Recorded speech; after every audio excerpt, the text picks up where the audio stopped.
Hello. In the name of the General Assembly and of Jesus the Christ, I'm delighted to greet you as United Reformed Churches in Scotland. I'm so sorry not to have been able to come to Scotland in person. In truth, I love it and was so looking forward to drinking in its beauty and ethos.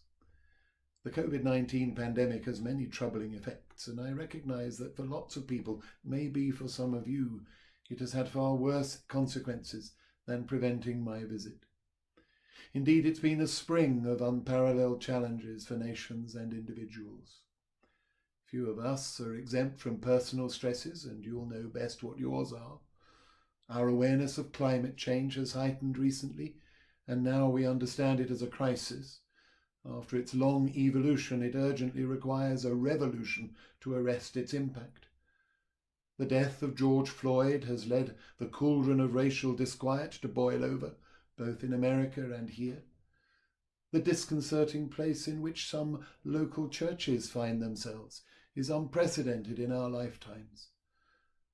Amidst all of this, and apart from any other consequence, fragile mental health is alarmingly common. So we turn to God, gratefully finding God has already pitched the divine tent amongst us. I suppose we find differing things in Jesus, depending upon our disposition, our spirituality, and our circumstances. But for me, Jesus is the gift of God's very self to the world, and the unrelenting faithfulness God manifests in Jesus' life and work is consistently encouraging. Just as the French word for heart, cœur, nestles in the middle of our word encouragement, so I treasure the idea that encouragement is about putting heart into one another. At a time like this, is that not part of what we crave? I'd like to mention three things in which I find encouragement. First, the inevitability of rightness of change. Change does not indicate the failure of what was, it's a sign of life. Only dead things do not change, and the church that wishes to live will embrace change, confident that God is always about doing new things.